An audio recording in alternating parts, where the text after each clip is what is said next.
Sa ngalan ng Ama, ng Anak at ng Espiritu Santo. Amen. Ang biyaya ng ating Panginoong Jesucristo, ang pag-ibig ng Diyos Ama at ang pakikipagkaisa ng Espiritu Santo naway sumainyong lahat. At sumainyo rin. Mga kapatid, sa pagdiriwang na ito, ating pong itaas ang ating kahilingan para sa proteksyon sa lahat ng mamamayang Pilipino, lalo na yung mga dadaanan po ng malakas na hangin at ulan dala ng bagyo. Ganun din po ang patuloy nating pagsisikap sa ating bansa na palutangin ang katotohanan at ang pagiging matuwid. Naway ang espiritu ng katotohanan ay sumaating lahat. Upang maging marapat tayong gumanap sa banal na pagdiriwang, pagsisihan ang lahat ng nagawang kasalanan at hilingin sa Diyos ang kapatawaran at awa.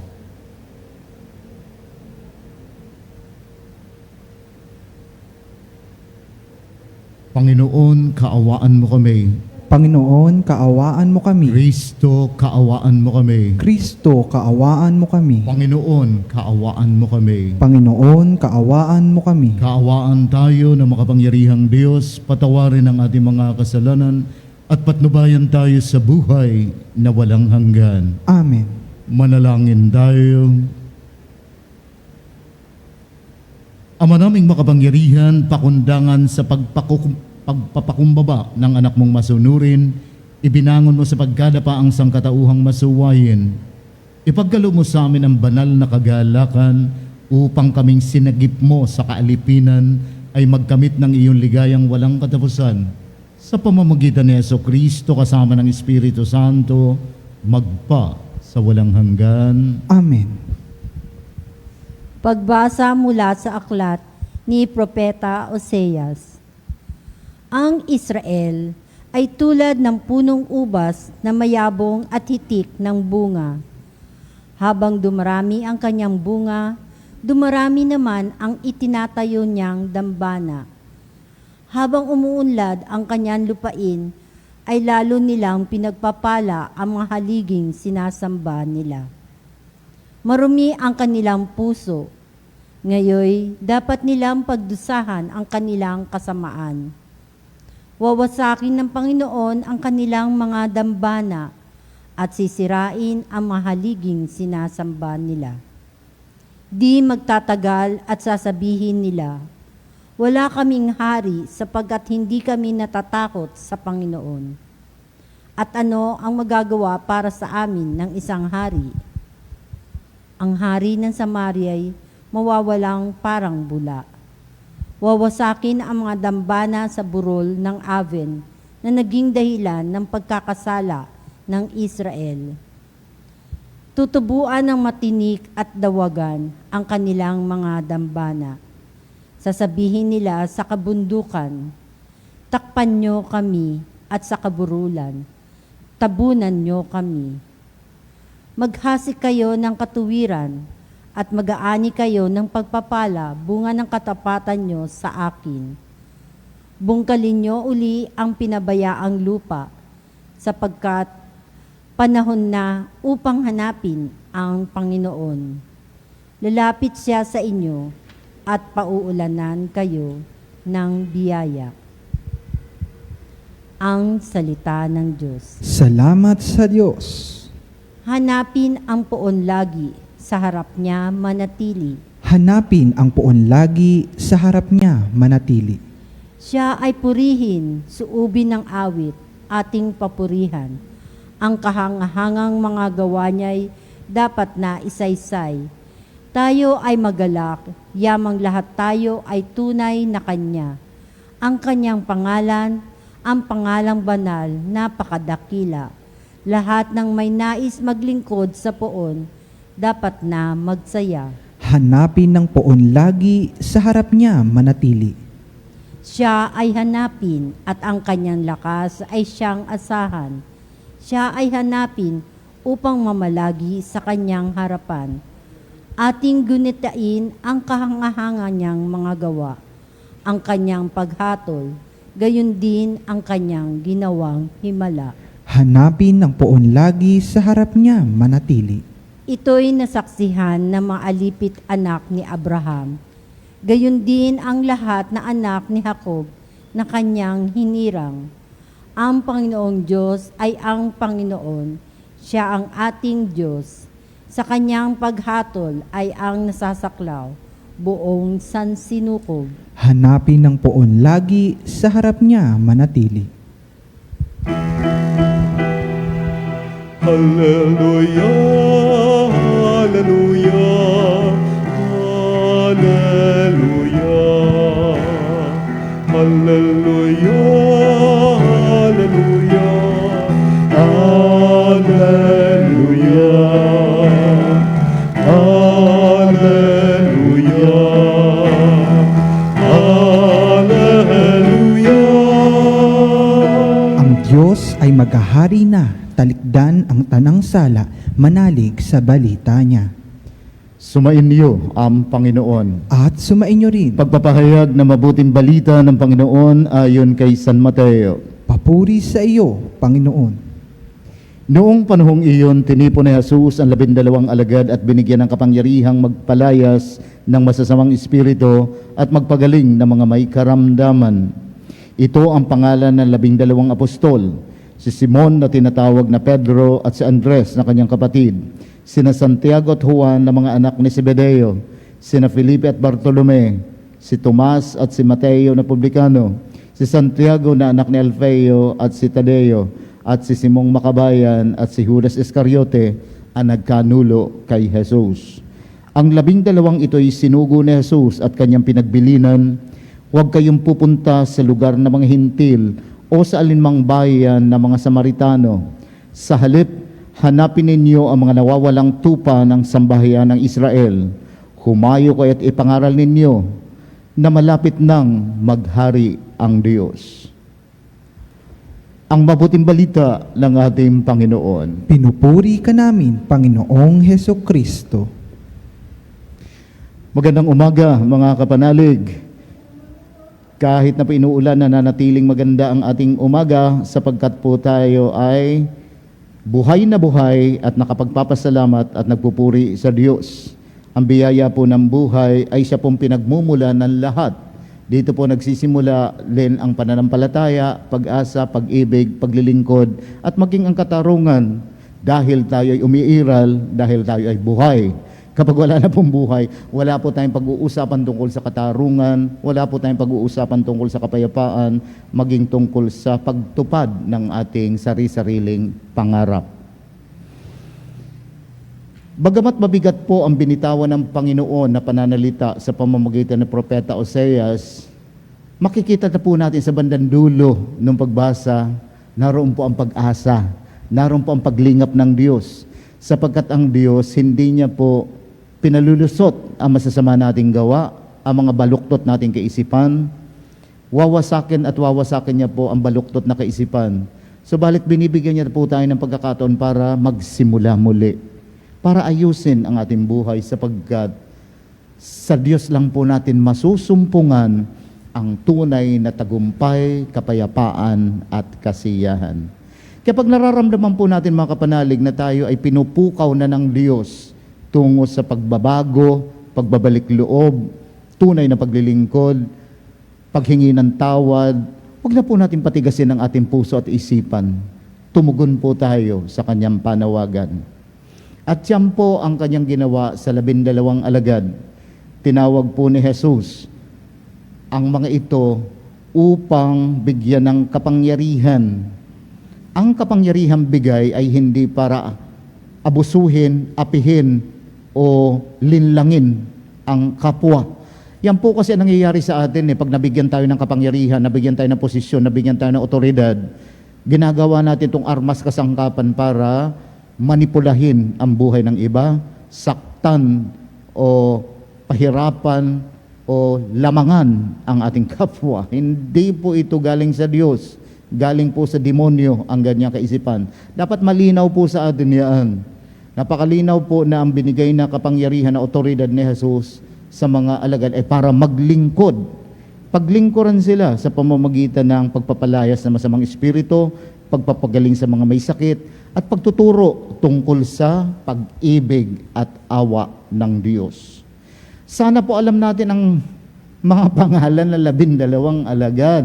Minsan po kasi ang katwiran natin, ang dami naman yan, Father, 12, isang dosena. Eh ganun po yun, mahalagang alam natin sila kasi nga, sa pamamagitan nila, itinatag ni Jesus ang simbahan. Sila po ang mga haligi. Sila po ang haligi. Si Jesus ang tagapagtatag, pero sila po ang mga pangunahing haligi.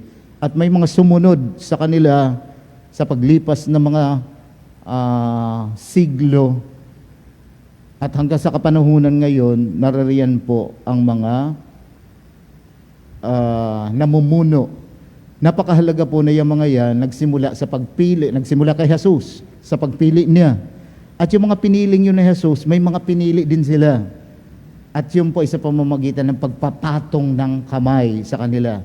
Kaya nga kapag nakakapanood po kayo ng ordinasyon o pagdiriwang ng sakramento ng banal na orden, ipinaliliwanag po yung parte na kung saan ipapatong na ng obispo ang kamay doon sa ordinahan. Sinasabi po nung commentator na ito ay isa sa pinakamatandang kaugalian ng simbahan. Kasi po, unang ginawa yon ng mga apostol doon sa mga tagasunod nila. Sila obispo, sila San Timoteo at San Tito, mga naging obispo po yan. At ang nagpatong ng kamay sa kanila ay si San Pablo. Si San Pablo po, na isang apostol, bagamat hindi kasama doon sa 12, siya po ay apostol din dahil tinawag siya mismo ni Jesus sa daan patungo sa Damasco. Tayo po ang tinatawag na mga apostol sa makabagong panahon. Sa pamamagitan ng binyag, nakikipag-isa po tayo sa misyon ni Jesus na kung saan nakapaloob sa misyon ng simbahan. Kaya tayo dapat nagtuturo din tayo. Nagpapalayas din tayo ng masamang espiritu. Nagpapagaling din tayo ng mga may sakit. Pero Father, wala akong gift of healing. Wala akong gift of preaching. At wala akong gift of driving out demons dahil hindi naman kami exorcist. Ganito po yun. Sa ating kapamaraanan, sa ating simpleng kakayanan bilang Kristiyano, yung ipagdasal po natin ng isa't isa, isang uri po yun ng paglilingkod. Isang uri po yun ng paglilingkod. Yung pampaalalahanan natin ang isa't isa. Paalalahanan natin, lalo na dun sa mga mali nating nakasanayan sa pananampalataya. Ano itong maling nakasanayan sa pananampalataya? Pamahiin. Nakakulapol sa pananampalataya natin ang pamahiin. Hindi po ako nagkukulang niyan tuwing nung isang gabi lang, nagsabi po ako niyan, may rosary na naman kayong pinahawak dyan sa Yumao. Wag nyo kakong puputulin yan, ha? Wag nyo sisirain yan. Kung ililibing ka ko yung Yumao na buo, isama niya sa libing. Kung yan naman ay ikikremate, kunin yan at itago ninyo. Kung magsisilbi itong alaala, ito ay naging bahagi. No, ganun po yun, hindi sisirain dahil lang sa, magkakabit-kabit o kakawing-kawing daw mamamatay sa ano. Tigilan po natin yan. Nakakahiya po sa pagiging natin mga Kristiyano Katoliko. Hindi po. Turuan po natin ang isa't isa. At huwag niyo pong panindigan. Kahit na po, maliit pa kayo yun na narinig niyo at senior citizen na kayo yung pininiyo. Basagin niyo po yun. Dahil itinuturo po, naririnig yung tinuturo. Minsan po itinuro na sa atin, binabaliwala natin. Ikakatwiran natin. Yung kasi sinabi ng matatanda, yung kasi ang para walang, sundin na lang para walang gulo. Wala namang mawawala. Merong mawawala sa atin. Nagiging questionable ang ating pananampalataya. Saan ba talaga tayo sumasampalataya?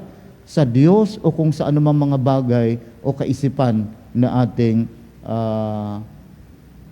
pinanghahawakan na gawa lamang ng tao? Pwede po tayo magbigay ng pag-asa. Isang bagay na pwede po nating gawin. Bakit po ang dami-daming nagdidesisyon na wakasan ang buhay? Issue po ito ng pag-asa. Wala na silang nakita pang dahilan para mabuhay. Kaya ang nakita po nilang dahilan ay mamatay. Yun po ang nangyayari. Pwede tayong mabuhay hanggang 70 days. 40 to 70 days na walang pagkain. Ilang araw, hindi ko sigurado masyado kung ilang araw na walang tubig.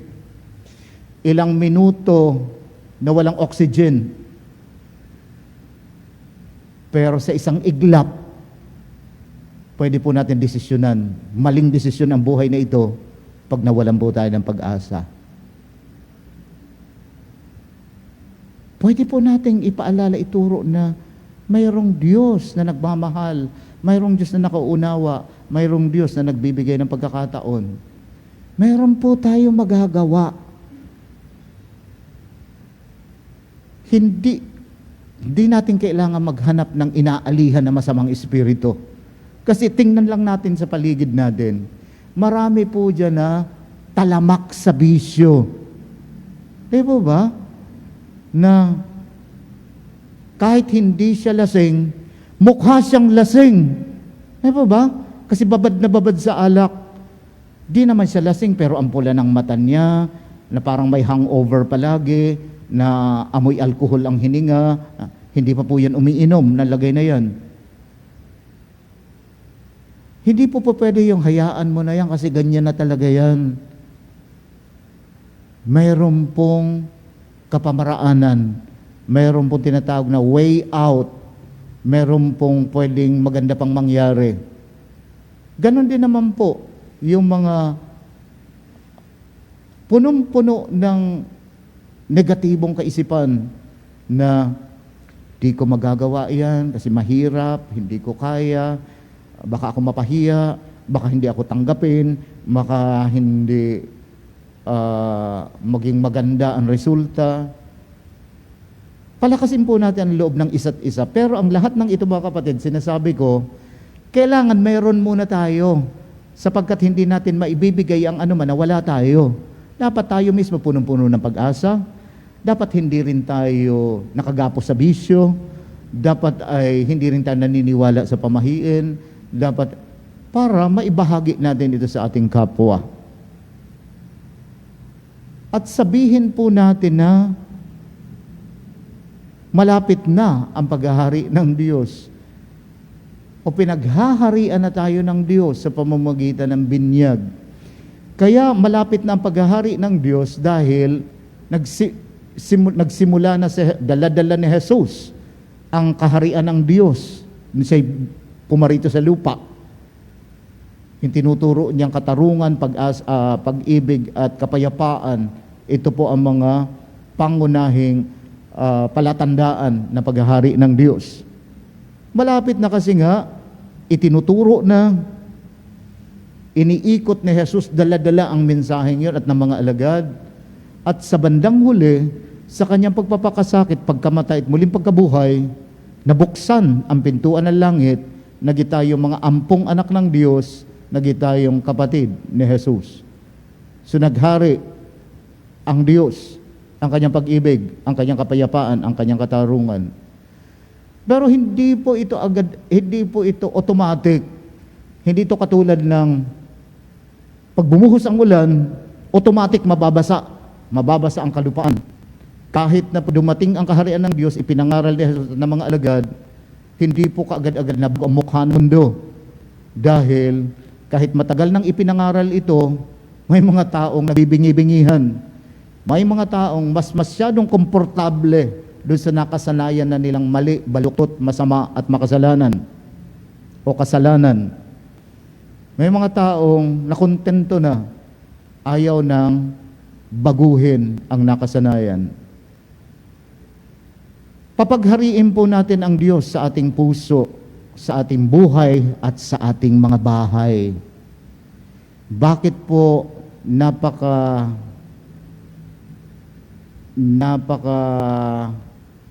hindi na po matibay, kabaliktaran hindi matibay, napakahina. Bakit napakahina na po ng dating malakas na pinagsama-samang hangarin at mithiin ng isang pamilya? Kasi po, hindi na nagdadasal ang isang buong pamilya. Hindi po sama-sama nagsisimba. At may mga pamilya pa pong iba't iba ang pananampalataya. May mga pamilya pa po na bahala sila. Basta ang mahalaga umuwi ka rito, nakikita ka namin. Hindi po yun ganun. Tandaan, nung si Jesus pa'y pumarito sa lupa, hindi po siya bumaba na lang mula sa langit. Pumasok po siya sa konteksto ng pamilya para ipakita kung gaano kahalaga ang pamilya at kung paano niya pabanalin ang pamilya sa pamamagitan ng kanyang presensya. Kaya po magpapabanal sa pamilya, magpapatibay nito muli ang presensya ni Jesus. Ibalik po natin si Jesus sa ating pamilya. Hindi po yung pera ang sentro ng pamilya, gamit ang sentro ng pamilya, malaking bahay, mga sasakyan. Hindi po yun. Kasi tandaan, nung hindi pa po ganun kadali na maka-acquire ng sasakyan, mas masaya at tahimik po ang pamilya. Kaysa ngayon, ang bilis maka-acquire ng minsan nga yung iba walang down payment. Kaya naman tingin mo nangyari, napuno na sasakyan ang mga kalsada na hindi na po makagalaw. Masaya pa ba ang paligid? Hindi. Nabuburyong ang mga tao. Kasi nga, ilang oras ka na doon sa hindi ka pa nakakaalis. At hindi pa po tayo gumagawa ng mga kapamaraanan para lumuwag ito. Ano pong ibang kapamaraanan? Tanggalin yung mga sobrang luma na sa kalsada. Isa yun. Ikalawa, limitahan.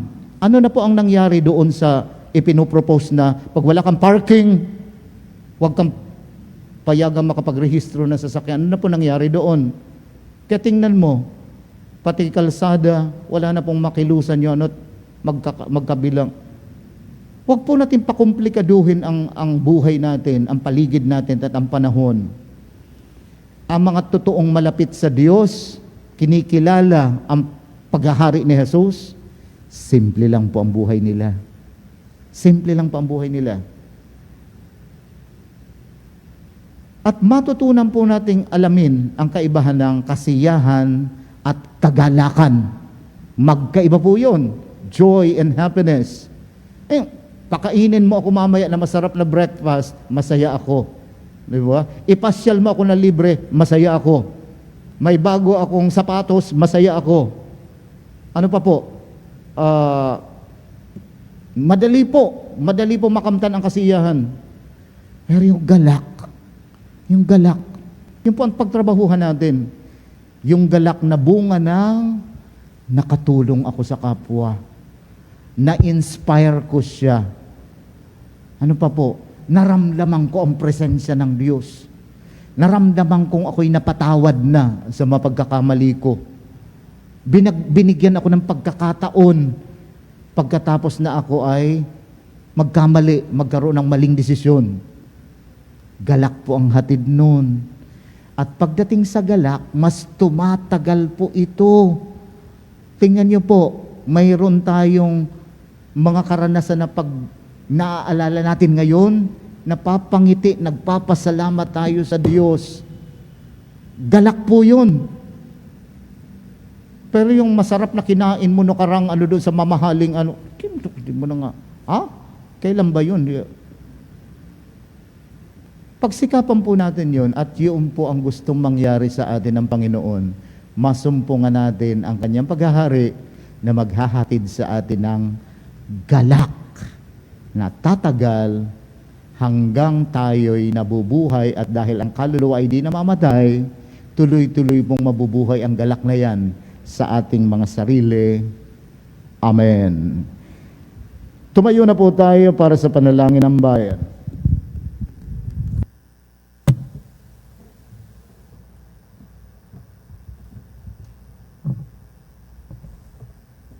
Bilang bayang tinawag ng Diyos sa iba't ibang pamamaraan upang ipahayag ang mabuting balita ng kaharian, itaas natin sa Ama ang ating mga pangangailangan. Siya na patuloy na nagmamalasakit sa atin. Diyos na tumatawag sa amin, panatilihin mo kami. Diyos na tumatawag sa amin, panatilihin mo kami. Iyong mga tinawag sa simbahan upang mamuno sa sambayanan ng Diyos, naway maging matapang sa pagpapahayag ng Ebanghelyo ni Hesukristo saan mang bahagi ng daigdig. Manalangin tayo sa Panginoon. Diyos na tumatawag sa amin, panatilihin mo kami. Ang mga naghahangad na makita ang Diyos, naway makatagpo ng kaliwanagan ng diwa at makatugon ng buong puso sa paanyaya ng Diyos na makapiling siya. Manalangin tayo sa Panginoon. Diyos na tumatawag sa amin, panatilihin mo kami. Ang mga kabataan naway makilala ang tinig ni Kristo na tumatawag sa kanila sa buhay paglilingkod. Manalangin tayo sa Panginoon. Diyos na tumatawag sa amin, panatilihin mo kami. Ang mamay sakit naway makatanggap ng kasiyahan at kalakasan mula sa mga nag-aaruga sa kanila. Manalangin tayo sa Panginoon. Diyos na tumatawag sa amin, panatilihin mo kami. Ang ating mamahal na yumao naway mamahinga sa kapayapaan ng kaharian ni Kristo. Manalangin tayo sa Panginoon. Diyos na tumatawag sa amin, panatilihin mo kami. Sa ilang sandali ng katahimikan, ipanalangin natin ang kagalingan at natatanging kahilingan ng ating mga Eucharistic adepts.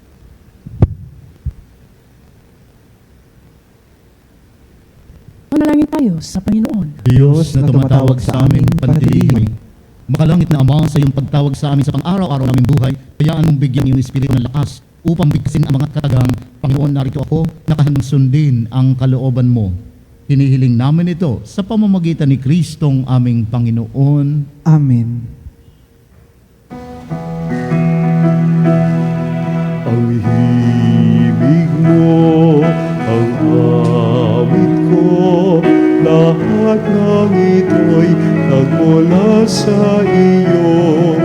Muling ihahandog sa iyo, buong puso kong inaalay sa iyo.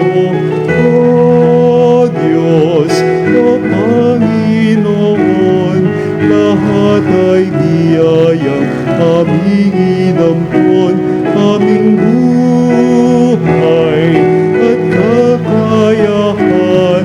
Ito'y para lamang sa iyong kalwalhatian. Ito'y para lamang sa iyong kalwalhatian. Manalangin kayo mga kapatid.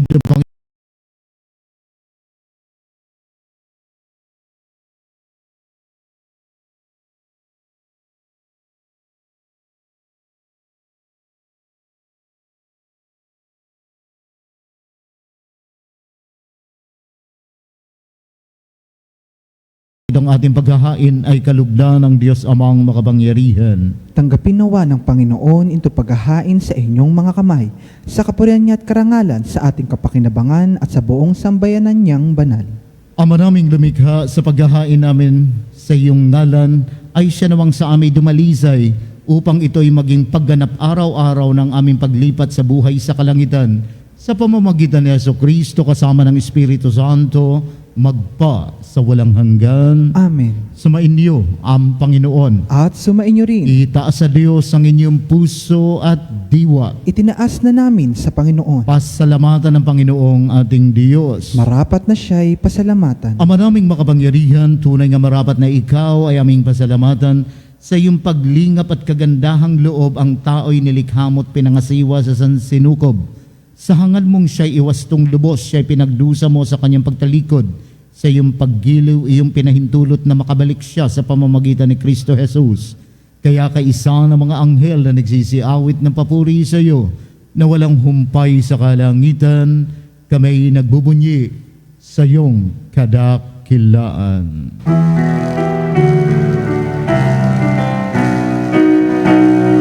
Santo, Santo, Santo, Panginoong Diyos ng mga hukbo, napupuno ang langit at lupa ng kadakilaan mo. Hosana sa kaitaasan, pinagpalang na paririto sa ngalan ng Panginoon. Hosana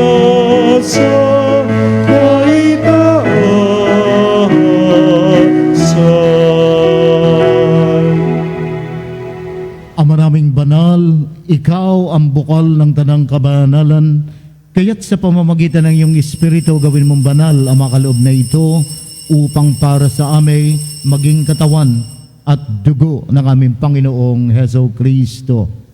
Bago niya pinagtiis ang kusang loob na maging handog, hinawakan niya ang tinapay, pinasalamatan kanya, pinaghati-hati niya yun, iniabot sa kanyang mga alagad na ang wika, tanggapin ninyo lahat ito at kanin, ito ang aking katawan na ihahandog para sa inyo.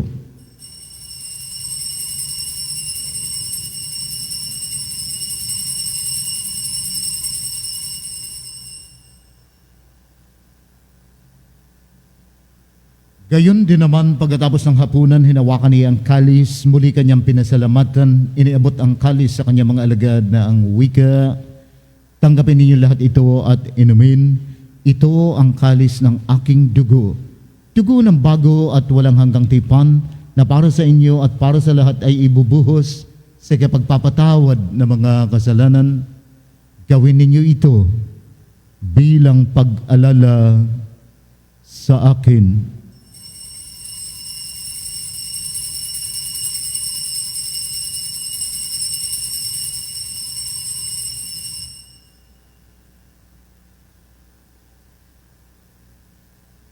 Ipagbunyi natin ang misteryo ng pananampalataya. Sa krus mo at pagkabuhay,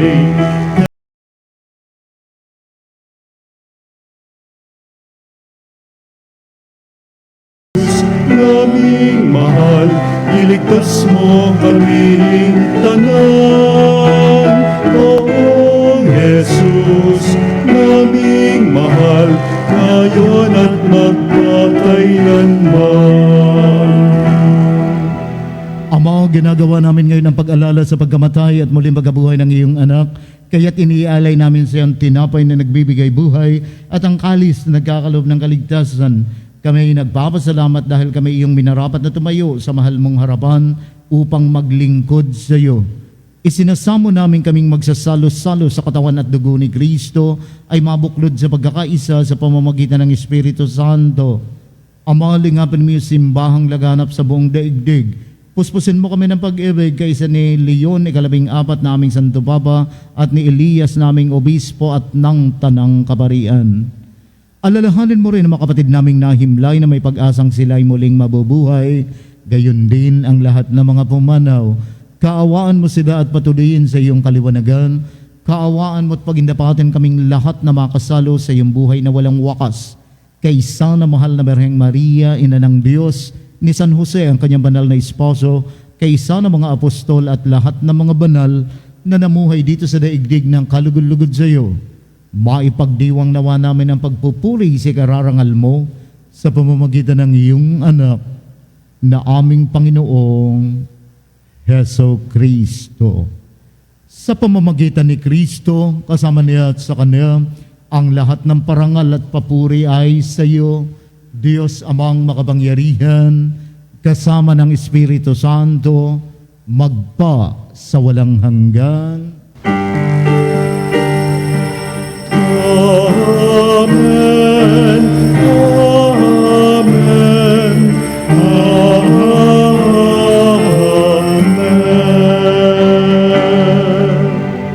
Buong pananampalataya at pag-ibig nating awitin ang panalangin itinuro ni Kristo.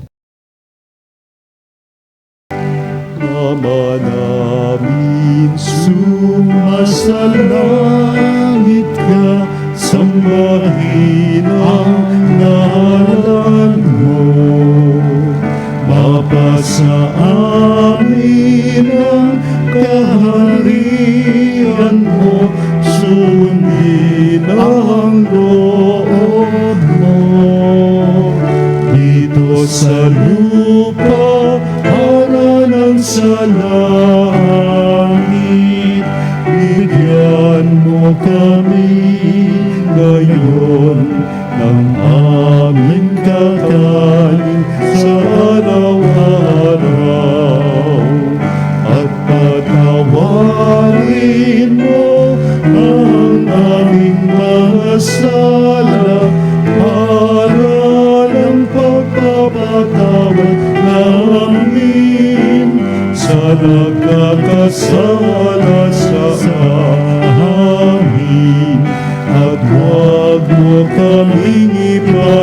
dulot sa tukso at iadya mo kami sa lahat ng masama.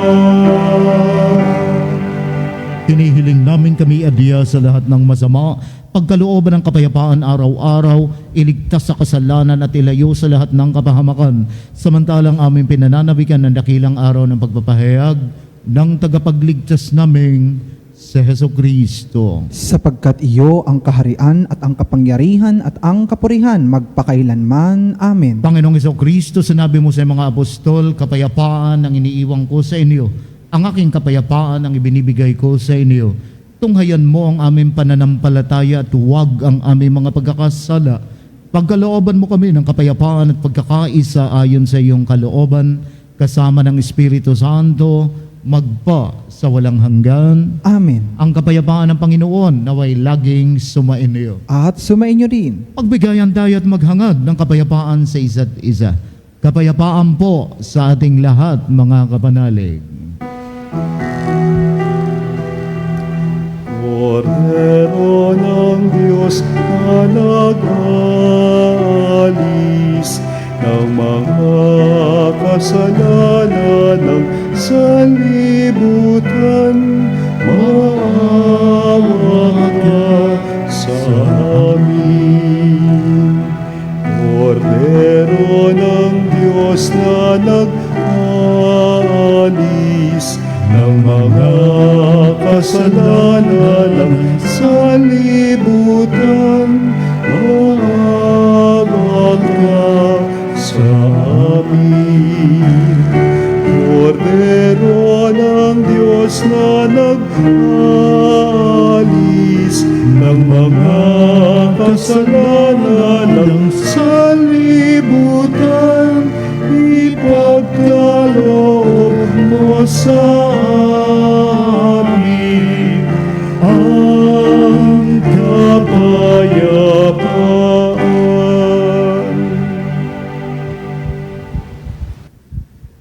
Narito si Kristo, ang Kordero ng Diyos. Narito siya nag-aalis ng mga kasalanan ng sanlibutan. Mapapalad tayong tinatawag sa pakinabang ng Kordero. Panginoon, hindi ako karapat-dapat na magpatuloy sa iyo, ngunit sa isang salita mo lamang ay gagaling na ako. Naway pakaingatan tayo ng katawan at dugo ni Kristo tungo sa buhay na walang hanggan. Amen.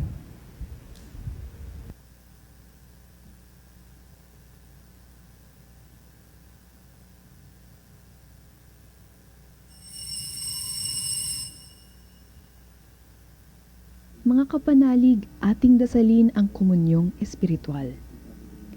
O Jesus, nananalig ako sa pananahan mo sa kabanal-banalang sakramento. Minamahal kita higit sa lahat at hangad ka ng aking kaluluwa.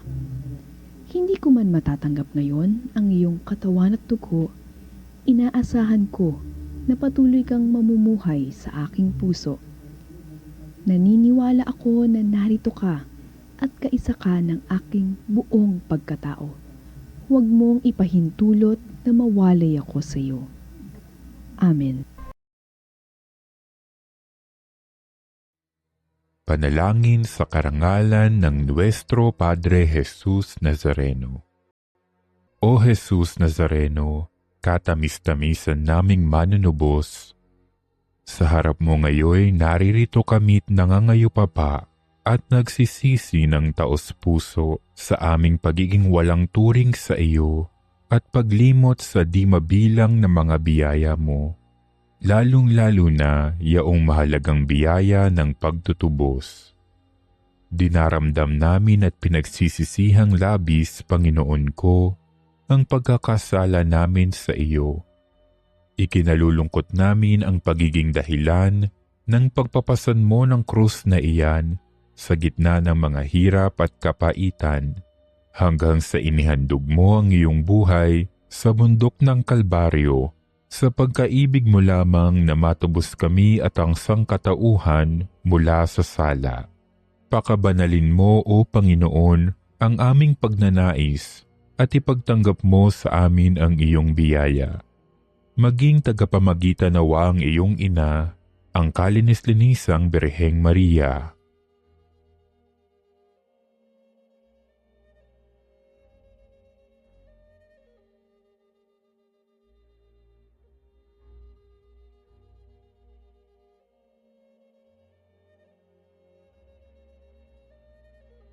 Ama naming makapangyarihan, niloob mong akuin ang iyong anak, ang krus at kamatayan, upang ang sangkatauhan ay matubos at mabuhay. Ang pag-ako namin sa krus at kamatayan dito sa lupa, ayon sa diwa ng pagsunod sa iyong loob, na ginanap ng iyong anak, ay magpagindapat nawa naming kamtin ang lubos na katubusan at pagkabuhay sa iyong piling, sa pamamagitan ni Hesukristo, kasama ng Espiritu Santo, magpasawalang hanggan. Amen. Nuestro Padre Jesus Nazareno, Panginoon namin at Diyos, kaawaan mo kami. Mahal na ina ng laging saklolo, buhat sa krus, ibinigay ka sa amin ni Jesus, upang maging ina namin. Ikaw ang pinakamabait, pinakamasintahin sa lahat ng mga ina. Buong giliw mong tunghayan, kaming iyong mga anak, na ngayon ay humihingi ng iyong tulong sa lahat ng aming pangangailangan, lalong-lalo na ang biyayang ito.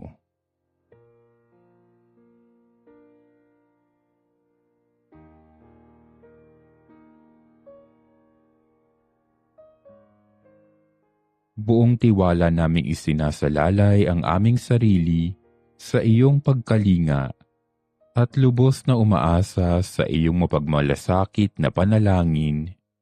Amen.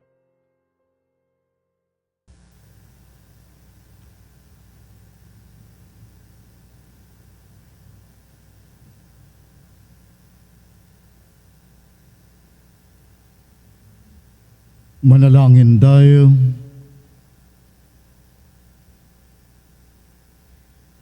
Ama naming mapagmahal, kaming iyong pinapakinabang ay loobin mo lagi lumingon sa pinanggalingan ng tinanggap namin ngayon para pagsaluhan. Sa pamamagitan ni Jesucristo kasama ng Espiritu Santo, magpa sa walang hanggan. Amen. Panalangin para sa lahat ng may karamdaman. Panginoon naming Diyos, ikaw ang dakilang manggagamot at tagapagpagaling. Sa oras na ito, itinataas namin sa iyo ang lahat na may sakit, physical man, emosyonal o espiritual. Hipuin mo po sila ng iyong mapagpalang kamay at pagalingin ayon sa iyong banal na kalooban. Sa iyong mapagmahal na kamay, itinataas namin lahat na may sakit, ang mga dumaranas ng cancer at matinding karamdaman, sakit sa puso at mataas na presyon, diabetes at iba pang sakit sa dugo, sakit sa bato at atay, arthritis, rayuma at pananakit ng katawan, karamdaman sa baga tulad ng hika at pneumonia, trangkaso, lagnat at iba pang impeksyon, mental health conditions tulad ng depression at anxiety, COVID-19 at iba pang viral diseases, sakit sa mata, tenga at balat, paralisado at may kapansanan. Hipuin mo po sila, O Diyos, at pagalingin ayon sa iyong kalooban. Bigyan mo po sila ng lakas loob at pag-asa at kapayapaan sa kanilang laban. Gamitin mo po ang mga doktor, gamot at iba pang paraan bilang daluyan ng iyong kagalingan. Gayon din ang lahat na nagpapagal upang sila'y gumaling.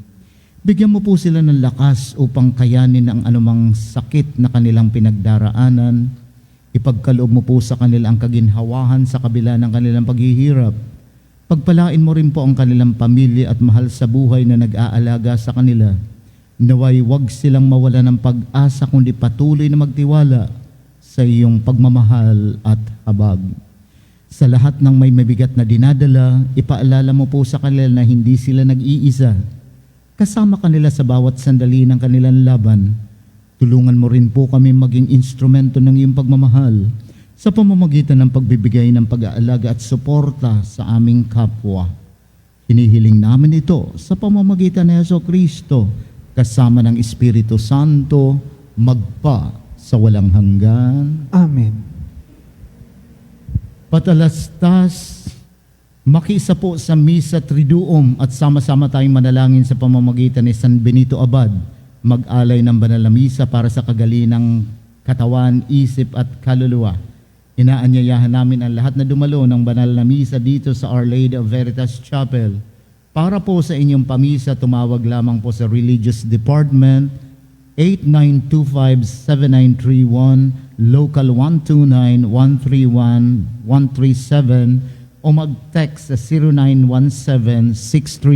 0917-631-4589. At hanapin lang po si Binibining Rene Jose at Miss Alin Nahi.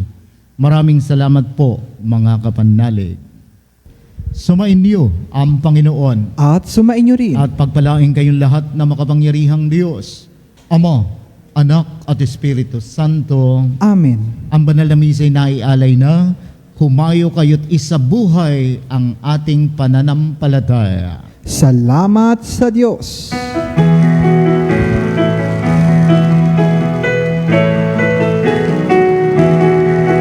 Magsinawit kayo sa Panginoon. Hallelujah. Magsinawit sa Panginoon.